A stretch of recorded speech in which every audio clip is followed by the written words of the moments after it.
नमस्ते।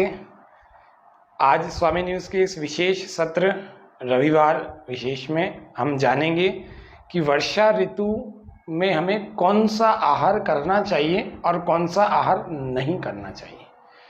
क्योंकि वर्षा ऋतु में एक बड़ी समस्या ये आती है कि गर्मी में जो हमारा पाचन तंत्र थोड़ा सा कमज़ोर होता है, वो वर्षा ऋतु आते आते और ज़्यादा कमज़ोर हो जाता है। तो वर्षा ऋतु में यदि आपको स्वस्थ रहना है, शक्ति को बराबर बना के रखना है, शरीर से अच्छा काम लेना है, तो आपको वर्षा ऋतु के ऋतुचर्या का पालन करना पड़ेगा। उसमें पथ्य अपथ्य यानी क्या खाना, कैसा पहनना, कैसा रहना चाहिए, उसके अलावा अपथ्य की बात, कैसा नहीं खाना चाहिए, कैसा नहीं रहना चाहिए, उन बातों के बारे में आज चर्चा करेंगे। आइए मंत्र पाठ के साथ में प्रारंभ करते हैं। गहरा लंबा श्वास भर लेंगे और परमपिता परमात्मा का मुख्य और निज नाम ओम, उसका हम उच्चारण करेंगे।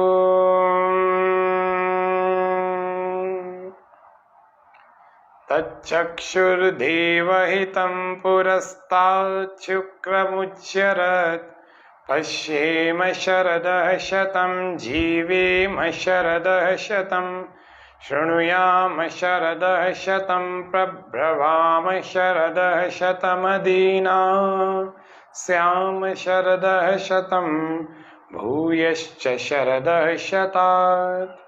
ओम स्वस्ति स्वस्ति स्वस्ति।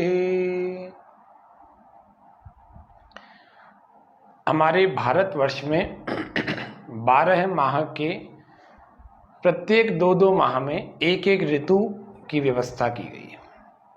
हर 2 महीने में ऋतु बदल जाती है। तो अभी 23 जून के लगभग 22-23 जून से यह ऋतु बदल गई और बदल करके ये 22-23 अगस्त तक चलेगी। इसको वर्षा काल कहते हैं। 2 महीने 23 जुलाई और 23 अगस्त, पूरे 2 महीने यानी 22 जून 23 जून से लेकर 22-23 अगस्त तक ये वर्षा ऋतु का 60 दिन का काल है। अब इस वर्षा ऋतु में यदि आपको स्वस्थ रहना है तो पहले वर्षा ऋतु का स्वभाव समझना पड़ेगा। ये वर्षा ऋतु है कैसी। इस वर्षा ऋतु में आकाश में बादल छाए रहते हैं, पता नहीं कब बारिश आ जाए। वातावरण में नमी रहती है, नमी के साथ रुक्षता, रूखापन रहता है। उसके अलावा हरियाली तो सब जगह दिखती ही दिखती है। नमी के कारण से मक्खी, मच्छर, अन्य और भी जंतु इतने सारे होते हैं जिनसे हमें बहुत सतर्क सावधान रहना चाहिए। कैसे फॉरेन पार्टिकल्स हमारे बॉडी में एंटर करते हैं और हमें बीमार बना देते हैं, इनका थोड़ा ध्यान रखना है। साफ़ सुथरी चीज़ों का प्रयोग करना है, बाहर की चीज़ों से थोड़ा बचना है इस ऋतु में। और पानी को लेना है तो हमें गुनगुना करके फिर ठंडा हो जाए फिर ले सकते हैं, या गुनगुना भी ले सकते हैं। थोड़ा सा गर्म करके फिर पानी को प्रयोग करिए जिससे कि उसकी गंदगी सारी निकल जाए। सब घरों में तो फिल्टर्स होते नहीं हैं। वातावरण की जो नमी है उसका प्रभाव शरीर पर बहुत पड़ता है। काफ़ी शरीरों पर इसका बड़ा बुरा प्रभाव पड़ता है, क्योंकि नमी के कारण से हमारे शरीर के जो वात पित्त कफ हैं वो त्रिदोष कहलाते हैं। ये तीनों बिगड़ जाते हैं, थोड़ा सा इनका संतुलन खराब हो जाता है। उसकी वजह से हमारा पाचन तंत्र और ज़्यादा कमज़ोर हो जाता है। गर्मी में तो पहले ही दुर्बल होती है पाचन क्रिया, वर्षा में थोड़ी और दुर्बल हो जाती है। वर्षा की जो बौछारें होती हैं वो पृथ्वी पर पड़ती हैं तो पृथ्वी से कुछ गैसें निकलती हैं। अम्लता की अधिकता यानी एसिडिक जो है प्रभाव वह बढ़ जाता है। और उसके अलावा धूल, धुआं, इन सब की वजह से शरीर का जो वात प्रभावित होता है और उसके वात के बिगड़ने से पाचन शक्ति हमारी बिगड़ जाती है। फिर धूप भी निकलती है बीच बीच में, कभी निकल रही है कभी नहीं निकल। जब जब धूप निकलेगी तब पित्त जमा होने लगेगा, गर्मी बढ़ेगी तो पित्त जमा होगा, उसकी वजह से भी हमारे समस्या आती सबके। गेहूं, चावल और अन्य जो धान्य हैं, दूसरे अनाज जो होते हैं, उनकी शक्ति भी इस वर्षा ऋतु में कम हो जाती है और इन्हीं सभी कारणों से संक्रामक रोग भी बढ़ जाते हैं। मलेरिया हुआ, बुखार, बड़ा भयंकर बुखार है मलेरिया। फाइलेरिया एक बुखार होता है, वह होता है। जुकाम, दस्त, पेचिश, हैजा और आंत्रशोथ या जिसको हम कोलाइटिस कह सकते हैं, वह गठिया और जोड़ों की सूजन, संधियों की सूजन, हाई ब्लड प्रेशर, फुंसियाँ, दाद, खुजली और घमौरियाँ, ये सब हो ही जाते हैं इस वर्षा ऋतु में। तो ये प्रभाव है वर्षा ऋतु का हमारे शरीर पर। इस प्रभाव को तो हमें पता होना चाहिए, और क्योंकि हम इस प्रभाव को भी कम करना चाहते हैं, यदि इस प्रभाव को भी कम किया जा सकता है खान पान आहार विहार से, तो आज आइए हम जानते हैं हमें वर्षा ऋतु में कैसा खाना चाहिए। वर्षा ऋतु में पथ्य आहार को मैं बता रहा हूँ। वर्षा ऋतु में हमें हल्के, सुपाच्य, ताजे, गर्म, हल्के मतलब वजन में हल्कों की बात नहीं कर रहे हैं या प्रकृति की बात की जा रही है। सुपाच्य यानी कि जो जल्दी पच जाए, पचने में समय नहीं लेता, सुपाच्य पदार्थों का प्रयोग करना चाहिए, हमें सेवन करना चाहिए। ताजे होने चाहिए, गर्म होने चाहिए और जो पाचक अग्नि को बढ़ाने वाले होने चाहिए, मेटाबॉलिज्म को या पाचन क्रिया को अच्छा रखने वाले होने चाहिए या बढ़ाने वाले होने चाहिए। ऐसे पदार्थों का हमें सेवन करना चाहिए। ऐसे पदार्थ लेने चाहिए जो वात को शांत करने वाले हों। इस दृष्टि से पुराना अनाज जैसे गेहूं,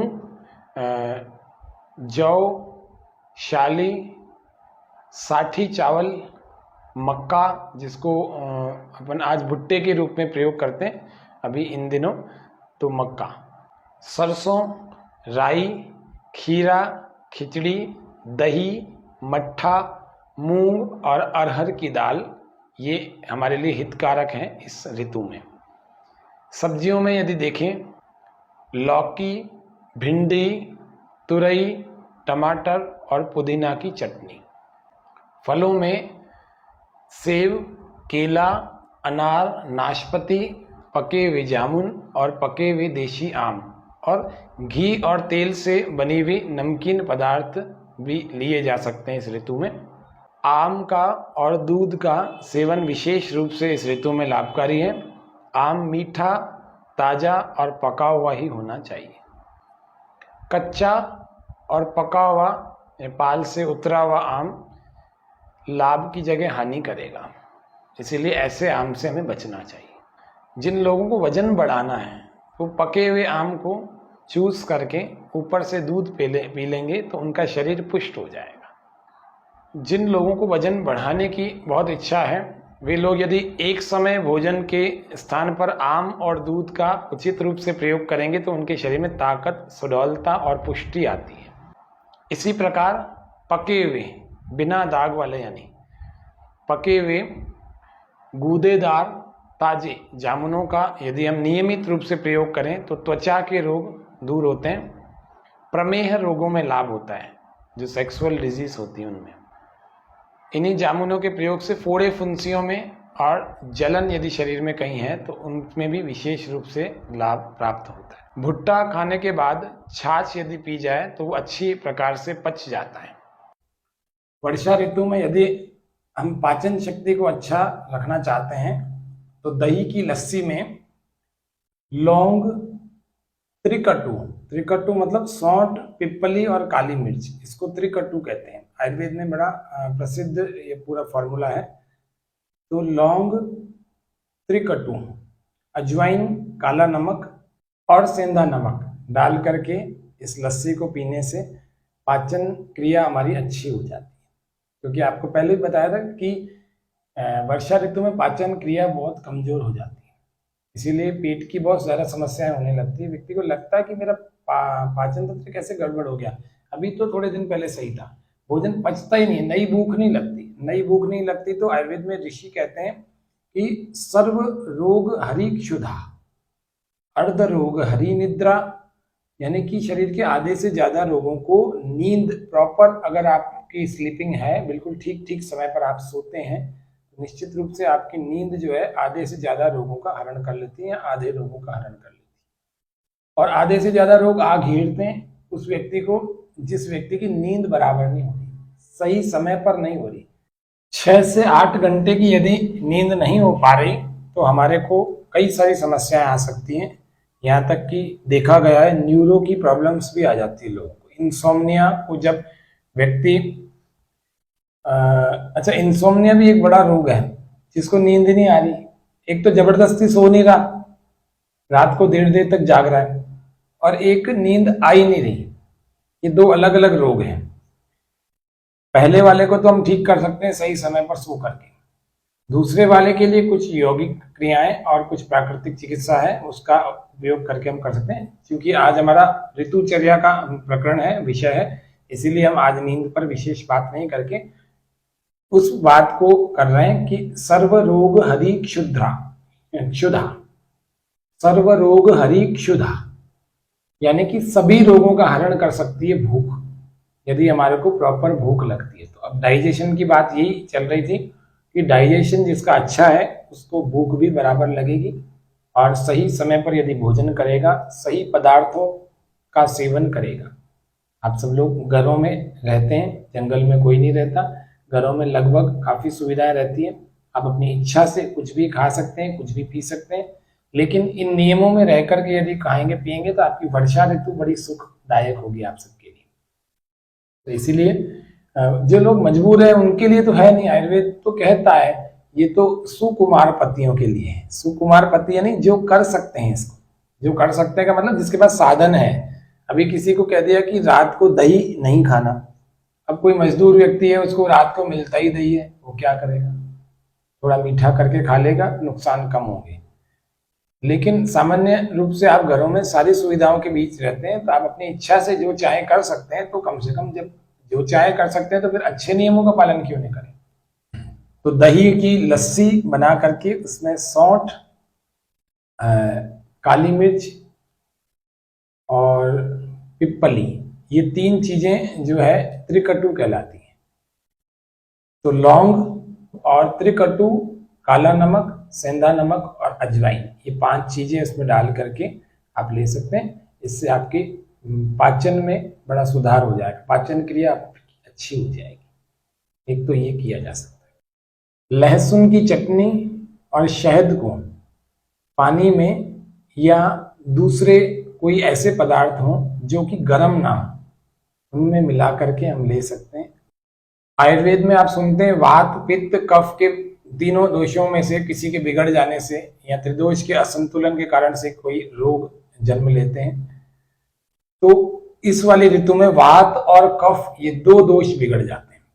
अगर हमें इनको ठीक करना है तो जो आयुर्वेद में षड रस कहे गए हैं, तो हमारे को इन 3 रसों का सेवन करना चाहिए, 3 रसों के पदार्थों का, कटु, अम्ल और क्षार। कटु, अम्ल और क्षार, ये 3 रसों से युक्त आहार का हमें सेवन करना चाहिए। अम्ल, नमकीन और चिकनाई वाले पदार्थों का सेवन करने से वात दोषों के शमन में हमें सहायता मिलती है। जिनको वात बढ़ा हुआ, वायु का प्रकोप है शरीर, उन सभी के लिए यह अम्ल तत्व, अम्ल रस प्रधान जो युक्त आहार है, इसका प्रयोग करना चाहिए। ये वात का शमन करेगा। और विशेष रूप से उस समय जब बहुत ज्यादा बारिश हो गई हो और ठंडा मौसम हो गया, मौसम बहुत ठंडा हो गया, आपने सुना होगा बारिश में सबसे ज्यादा व्यक्ति तली हुई चीजें खाना पसंद करता है। तो आयुर्वेद का ये नियम है कि वात बढ़ जाता है, तो निश्चित रूप से जब अम्ल और नमकीन पदार्थ प्रयोग किए जाते हैं तो वात बढ़ा हुआ भी कम हो जाता है। तो इस मौसम में हमें अम्ल और नमकीन युक्त चिकनाई वाले पदार्थों का सेवन करना ही चाहिए। और रसायन के रूप में यदि आप अपनी आयु बढ़ाना चाहते हैं, मतलब आयु को इतना अच्छा बनाना चाहते हैं कि शरीर में कोई दोष आना ही नहीं चाहिए, कोई रोग आना ही नहीं चाहिए, अनागत रोगों से बचना चाहते हैं, ऐसे जो भविष्य में रोग हमारी प्रतीक्षा कर रहे हैं, जो व्यक्ति लापरवाह होता है, जो सावधान नहीं होता, उस व्यक्ति को बहुत सारे रोग आ घेरते हैं। व्यक्ति आहार विहार, दिनचर्या, ऋतुचर्या, रात्रिचर्या आदि का कोई पालन नहीं करता, उस व्यक्ति की तो कोई बात ही नहीं करना है। लेकिन जो व्यक्ति स्वस्थ है, पूर्ण, मेरे को तो कोई समस्या नहीं है, ऐसा कोई बोलता है, सोचता है, समझता है, जानता है, ऑब्जर्व करता है, तो फिर उस व्यक्ति को रसायनों का सेवन करना चाहिए ताकि वह आरोग्यवर्धक, शक्तिवर्धक, बलवर्धक चीजों में आते, ताकि वो व्यक्ति सदा स्वस्थ बना रहे। तो उसको हरड़ के साथ में, हरड़ के चूर्ण के साथ में सेंधा नमक का प्रयोग करना चाहिए, उसके साथ में इसको पानी से, गुनगुने पानी से प्रतिदिन लेना चाहिए वर्षा ऋतु में। यह रसायन है, वर्षा ऋतु का रसायन। इस ऋतु में, इस वर्षा ऋतु में जल की स्वच्छता, जल की शुद्धि पर विशेष रूप से हमें ध्यान देना चाहिए। वर्षा ऋतु, वर्षा में जो जल आया है, हुआ है, वर्षा है, उस जल को हमें संग्रहित करके, स्टोर करके रखना चाहिए। इसका भी हम प्रयोग कर सकते हैं पीने में, नहाने में। जब भी हम पानी चाहे तो हम कुएं का पानी भी ले सकते हैं, कुएं के पानी को निकाल कर उसको शुद्ध करके थोड़ा सा, और उसको गुनगुना गर्म करके उसके बाद उसका प्रयोग करें, पीने में, नहाने में, इनमें किया जा सकता है। अब मन में सवाल आता होगा कि शुद्ध कैसे किया जाए। कुएं के पानी को आपने बोल तो दिया कि निकाल कर, उबाल कर, फिर ठंडा करके पिए। शुद्ध कैसे किया जाए? तो शुद्ध आपके घरों में जो पानी आता है उसको भी शुद्ध किया जा सकता है। कैसे? फिटकरी और तुलसी के कुछ पत्ते, तुलसी के कुछ पत्ते और फिटकरी कितनी, चावल के दाने के बराबर हम डाल करके इस जल को हम शुद्ध कर सकते हैं। बहुत अच्छी तरह से शुद्ध हो जाता है। आजकल वाटर फिल्टर से भी जल शुद्ध कर लेते हैं, लेकिन हमें आरओ से बचना चाहिए। आरओ पर सुप्रीम कोर्ट ने भी इसके बारे में निर्देश दिया था कि आरओ का जल जो है बहुत नुकसानदायक होता है। आरओ के जल से बहुत सारे रोग भी हो सकते हैं, क्योंकि पोषक तत्व आरओ के जल में नहीं होते हैं। इसीलिए हमें आरओ के वाटर से बचना चाहिए। सामान्य फिल्टर आदि हम घर में लगा सकते हैं। उसके अलावा यदि ठंडे पानी में हम शहद मिला करके रखें तो भी जल शुद्ध हो जाता है और हमारे लिए बहुत उपयोगी रहता है इस वर्षा ऋतु में। ये हमें थोड़े से विशेष रूप से ध्यान रखना चाहिए। इस ऋतु में शरीर पर उबटन मलना चाहिए और मालिश कर सकते हैं, मालिश करनी चाहिए, क्योंकि वात बढ़ा हुआ रहता है तो निश्चित रूप से लाभ करती है मालिश। और उसके अलावा सिकाई की जा सकती है, गरम गरम जल की, कपड़े की, कुछ अजवाइन आदि की, अजवाइन को पोटली में डालकर जहाँ दर्द है वहाँ पर सिकाई कर सकते हैं। सेंधे नमक की सिकाई कर सकते हैं। ऐसी बहुत सारी और भी चीज़ें होती हैं। कभी सिकाई वाला कोई प्रकरण बताएंगे तो उसमें बताएंगे कि कितने 100 से ज़्यादा चीज़ें होती हैं जिससे हमारे शरीर के दर्दों को शांत करने के लिए उसकी सिकाई की जा सकती है। वो सारी घर में ही होती है, बहुत सारी तो घर में ही होती है। तो उबटन, सिकाई और मालिश यह विशेष रूप से इस ऋतु में लाभकारी है, वो हम कर सकते हैं, करना चाहिए। इस ऋतु में कपड़े हमें साफ सुथरे और हल्के पहनने चाहिए। भारी, हैवी, मोटे, टाइट ऐसे कपड़े नहीं पहनने चाहिए। यदि बारिश में भीग गए हैं तो तुरंत हमें कपड़े बदल लेने चाहिए, नहीं तो स्किन डिजीज हो जाती है, कई बार ठंड भी लग जाती है। ऐसी जगह पर हमें सोना चाहिए जहां पर हवा और नमी नहीं हो। हवा ज़्यादा होगी और नमी ज़्यादा होगी तो ये हमारे लिए अनुकूल नहीं है। इस ऋतु में ज़्यादा हवा नहीं होनी चाहिए। भोजन ठीक समय पर और भूख लगने पर ही करना चाहिए। मैंने आपको बताया सर्व रोग हरिक शुदा आयुर्वेद का एक सिद्धांत है, एक नियम है कि जब भूख लगती है ना तेज, तो भोजन करते हैं तो बहुत सारे रोगों का हरण कर लेते हैं। काफी सारे रोग हमारे को पास में नहीं आता। आजकल आधे से ज्यादा लोगों को मैंने देखा बिना भूख लगे खा लेते हैं। खाने का टाइम हो गया इसलिए नहीं, भूख लगनी चाहिए, भूख लगेगी, स्वस्थ व्यक्ति को भूख लगती है। तो भोजन भूख लगने पर और सही समय पर करना चाहिए, उसको टालना नहीं चाहिए। रात्रि का भोजन हमें जल्दी कर लेना चाहिए।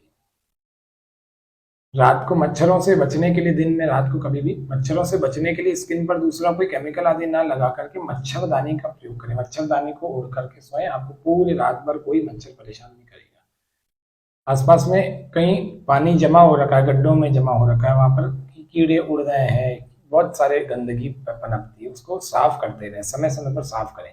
नहीं तो अभी बारिश का पानी कहीं भी जमा होता है तो वहां पर सबसे ज्यादा गंदगी होती है। ये लाभकारी तो होता है, लेकिन गंदगी में जब जमेगा तो उसमें बहुत सारी गंदगी पनपती जाती है, वो हमारे स्वास्थ्य के लिए बड़ी अहितकर नुकसानदायक है। इसीलिए हमें ये ध्यान रखना ही चाहिए विशेष रूप से।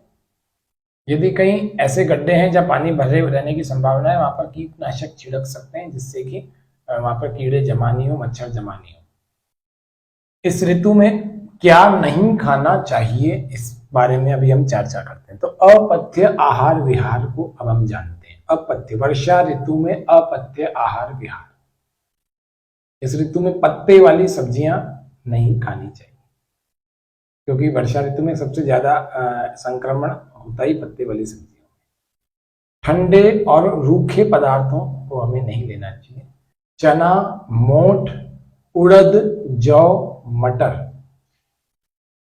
आलू, मसूर, ज्वार, कटहल, सिंघाड़ा, करेला, और वर्षा ऋतु में पानी में अगर कोई सत्तू घोल कर ले रहा है तो उसके लिए बड़ी हानिकारक चीज है।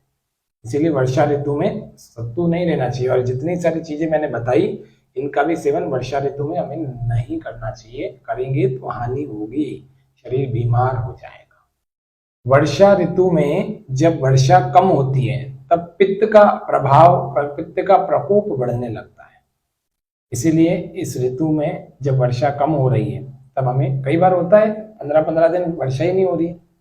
2-3 महीनों की जो भी ऋतु है, 2 महीनों की है वैसे तो, 2 से 3 महीने भी चल जाती है, 2.5 महीने भी चल जाती है, 3.5 महीने भी चल जाती है, तो मानसून के ऊपर है। लेकिन कम बारिश में फिर पित्त बढ़ने लगेगा। पित्त बढ़ने पर हमें फिर समस्या होने वाली है। उसके लिए हमें क्या करना चाहिए? इसके लिए हमें खट्टे, तले हुए और बेसन से बने हुए पदार्थ, तेज मिर्च मसालों वाले पदार्थों को, और बासी रखे हुए पदार्थों को, और पित्त बढ़ाने वाले जो खाद्य पदार्थ हैं उनका हमें सेवन नहीं करना चाहिए। इस बात का हमें विशेष ध्यान रखना।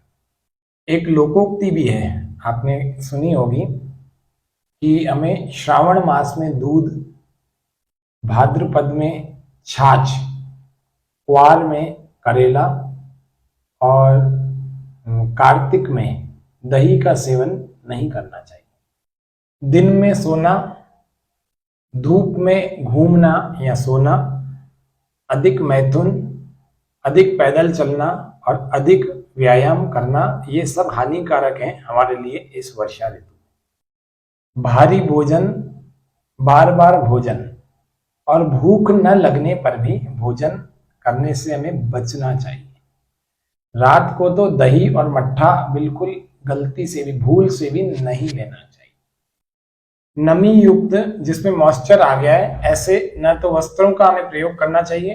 कहीं आपने सोचा थोड़े बहुत गीले हैं इसको पहन लेते हैं, ऐसा नहीं करना चाहिए इस वर्षा ऋतु में। और बिस्तर में भी अगर कोई नमी आ गई है तो उस बिस्तर का भी प्रयोग नहीं करना चाहिए, उसको हटा देना चाहिए, उसको सुखाना चाहिए पहले। तो ये ध्यान रखना है, नमी युक्त न तो वस्त्रों का प्रयोग करना है, न बिस्तर का करना है, न शैया का करना है। तो एक ये विशेष बात है। उसके अलावा शरीर के जोड़ों, विशेषकर जंघाओं के मध्य के जो भाग होते हैं, जंघाओं के साइड में जो भाग होते हैं, उनमें गुप्तांगों के आसपास अगर पानी, पसीना आदि इनको होने से बचाना चाहिए, जिससे कि इन्फेक्शन नहीं फैले हमें, खुजली का या कोई दाद का या कोई फुंसी, गमोरियों आदि का, इनसे बचना चाहिए। यहाँ पर पसीना नहीं होने देना चाहिए। कहने का मतलब इतना है कि यहाँ पर पानी न रहे, अच्छे ढंग से पोंछ लेवें और पसीना होने से बचाए रखना चाहिए। और यदि इन स्थानों पर पसीना आ गया तो उससे हमें पोंछ डालना चाहिए। फलों को, सब्जियों को प्रयोग करने से पहले बहुत अच्छे प्रकार से धो लेना चाहिए। हम चाहें तो उसको गर्म पानी करके भी धो सकते हैं तो ज्यादा अच्छा रहता है, नहीं तो कम से कम सामान्य जल में तो अच्छे ढंग से रगड़ करके हमें धो लेना चाहिए। थोड़ी देर इसको पानी में भिगो के भी रख सकते हैं। नदी का, तालाब का या जहाँ का भी पानी मिल जाए, ऐसे नहीं पी लेना चाहिए। इस ऋतु में तो विशेष करके ध्यान ही रखना चाहिए, बाहर की चीजों को कम से कम प्रयोग करें, चाहे वो पानी हो चाहे खाने की चीजें हों, बहुत कम प्रयोग करें। यदि बादल छा रहे हो तो बादल छाने वाली स्थिति में कभी दस्त की दवाई नहीं लेनी चाहिए हमें। आहार विहार चूंकि बता रहे हैं, तो इस ऋतु में जमीन पर बहुत फिसलन होती है, तो इसलिए मोटरसाइकिल चला रहे हैं, साइकिल चला रहे हैं या कोई दूसरा कार आदि या दूसरे कोई वाहन चला रहे हैं, तो उनको तेज गति से नहीं चलाना चाहिए, क्योंकि दुर्घटना होने की प्रायः संभावना बनी ही रहती है। शरीर में त्वचा पर कहीं घमौरियां निकल गई है तो बर्फ का टुकड़ा लेकर के उसको मलना चाहिए या फिर उपयुक्त कोई औषधि का प्रयोग करना चाहिए। इन सभी पथ्य और अपथ्य के नियमों का पालन करके व्यक्ति अपने वर्षा ऋतु को बड़े आनंद से जी सकता है, वर्षा ऋतु को पूरा आनंद उठा सकता है, यदि इन सामान्य सामान्य सी बातों का भी ध्यान दे लिया। तो हमारा यह कार्यक्रम पथ्य और अपथ्य, वर्षा ऋतु में कैसा आहार विहार हो, हमारा योग के इस विशेष कार्यक्रम में हमने आज आपको सबको निवेदन किया। आशा है आप सब इस कार्यक्रम को ध्यान पूर्वक सुन करके इसका पूरा लाभ उठाएंगे, अन्य मित्रों आदि को भी भेजेंगे, जिससे कि वर्षा ऋतु का जो अभी बाकी का समय बच गया, अभी 23 जून से वर्षा ऋतु प्रारंभ हो गई, तो 7 दिन वो 10 दिन लगभग ये, तो 17 दिन तो निकल चुके, लगभग 1.5 महीना या 2 महीने मान लेते हैं, 1.5-2 महीने की वर्षा ऋतु और है। इस वर्षा ऋतु का पूरा आनंद उठाना है, तो आज के इस कार्यक्रम को आप ठीक प्रकार से सुने, फिर अधिक से अधिक इसको फॉलो करने की, पूरा पालन करने का प्रयास करें। जितनी चीजें आपको बताई है, आहार विहार, पथ्य और अपथ्य वर्जित है ना, और जो लेनी है वो उन सब का पालन करेंगे, निश्चित रूप से आप सब लोग वर्षा ऋतु के मौसम में बहुत आनंदित होंगे। भगवान ने हर ऋतु आनंद उठाने के लिए दी है, बशर्ते हम इसका प्रयोग नियमों को जानकर करें। निश्चित रूप से हमारे लिए इस संसार में आनंद ही आनंद है। आज के इस कार्यक्रम को यहीं विराम देते हैं शांति पाठ के साथ में। गहरे लंबे श्वास को हम भरेंगे।